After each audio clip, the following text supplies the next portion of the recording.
Shalom saudara-saudara yang diberkati Tuhan. Selamat semangat, semoga sehat semua. Di pagi hari yang penuh dengan berkat ini, kembali lagi kita bersyukur dan memuji Tuhan melalui doa dan firman-Nya, karena anugerah kasih-Nya yang tak berkesudahan di dalam hidup kita. Sebelum kita sama-sama berdoa, mari kita buka Alkitab kita dalam Amsal 6 ayat 6. Di sana dikatakan, "Hai pemalas, pergilah kepada semut, perhatikanlah lakunya dan jadilah bijak." Saudara-saudaraku, kemalasan merupakan salah satu sebab mengapa orang menjadi miskin.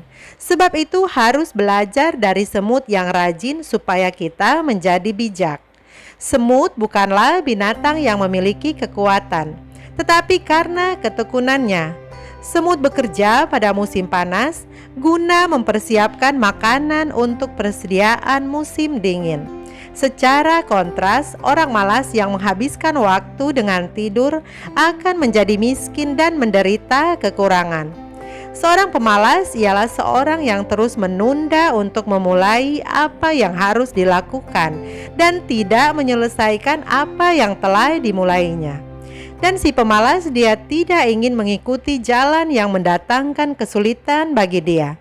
Saudara-saudaraku, pelajaran kita pagi ini bukan hanya memberikan nasihat bagi orang-orang yang malas bekerja untuk memenuhi kebutuhan sehari-hari. Akan tetapi yang paling penting adalah kemalasan dalam hal rohani. Mengapa? Karena bahkan kemalasan secara rohani lebih menggoda daripada kemalasan dalam hal jasmania. Berhati-hatilah apabila saat ini kita lebih mengutamakan pekerjaan kita daripada ibadah kita. Itu tandanya kemalasan rohani sedang melanda kita. Kita boleh bekerja dengan tekun untuk mendapatkan berkat, tetapi jangan pernah kita lupakan si pemberi berkat. Allah menasihati kita untuk berusaha sungguh-sungguh meneguhkan panggilan dan pilihan kita. Teruslah bercermin pada firman Tuhan agar kita tahu bagaimana setiap pilihan itu harus selaras dengan firman-Nya. Mari kita sama-sama tunduk kepala dan kita berdoa. Bapa kami yang bertahta di dalam kerajaan surga, Allah yang maha suci dan mulia, kami bersyukur untuk kasih karunia-Mu melalui nafas hidup, sehingga kami masih bisa merasakan hari yang baru, udara segar, begitu juga karya ciptaan-Mu hari ini. Terima kasih juga Bapa atas berkat-Mu melalui bacaan firman yang tertulis dalam Amsal 6 ayat 6 yang sudah mengawali berkat-Mu bagi kami hari ini.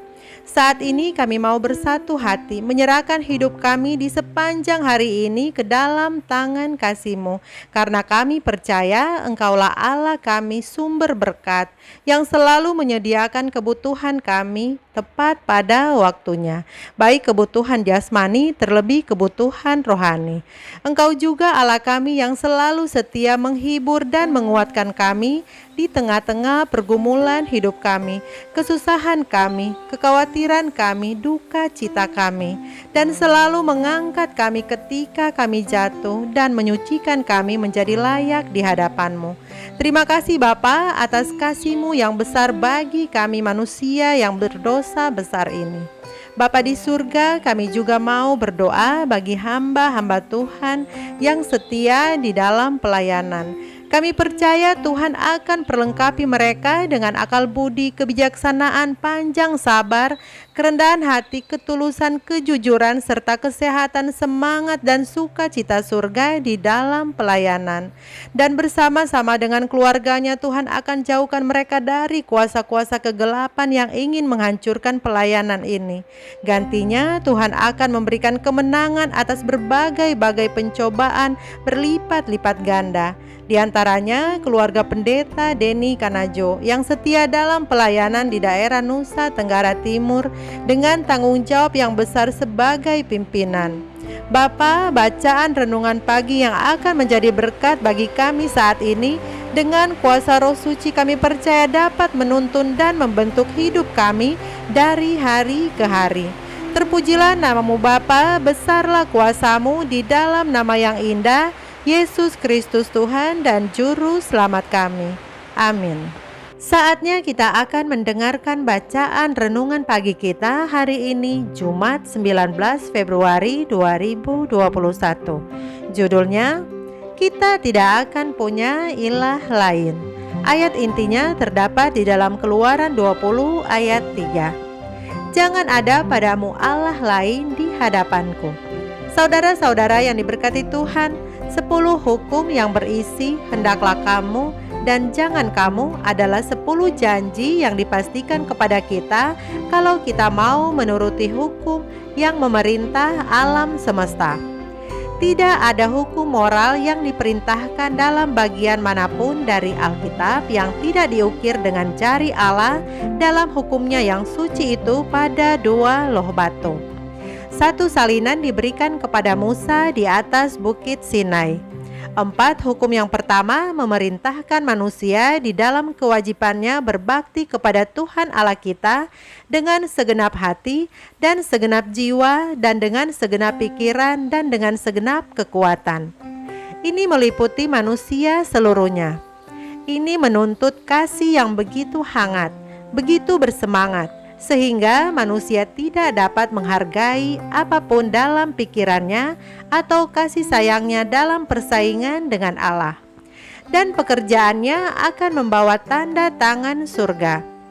Segala sesuatu adalah yang kedua kepada kemuliaan Allah. Bapa kita yang di surga haruslah selalu disayangi sebagai yang terutama. Kesukaan dan kemakmuran, terang dan kecukupan hidup kita, serta bagian pusaka kita untuk selama-lamanya. Biarlah manusia menyembah dan berbakti kepada Tuhan Allah dan hanya Dia saja. Janganlah kesombongan yang mementingkan diri diangkat disembah sebagai suatu dewa. Janganlah uang dijadikan dewa. Kalau hawa nafsu tidak ditaklukkan ke bawah pemerintahan segala kuasa pikiran yang lebih tinggi, hawa nafsu kebinatangan akan memerintahkan manusia. Segala sesuatu yang dijadikan pokok pikiran dan pemujaan yang tidak sepantasnya, pikiran yang dimanjakan ialah suatu dewa yang dipilih terlebih daripada Allah. Yahweh yang kekal, yang ada dengan sendirinya, oknum yang tidak dijadikan, Dia sendirilah sumber dan pemelihara semuanya, yakni satu-satunya yang berhak disembah serta menerima penghormatan tertinggi.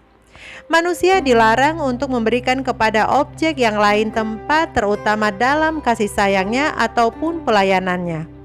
Barang apapun yang kita cintai, kalau cenderung kepada pengurangan kasih kita kepada Allah atau menghalangi perbaktian yang patut diberikan kepadanya, hal itulah yang kita jadikan suatu ilah.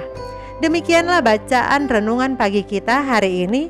Tuhan Yesus memberkati kita semua.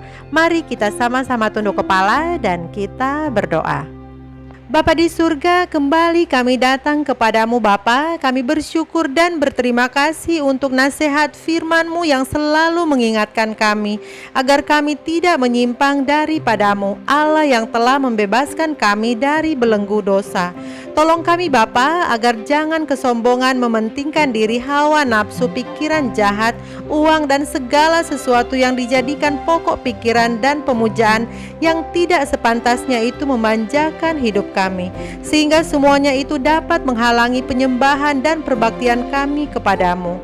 Bapa di surga, saat ini kami sudah siap melakukan aktivitas kami di sepanjang hari ini dengan penuh semangat dan sukacita, karena kami tahu Engkau akan bersama-sama dengan kami dalam suka terlebih duka kami.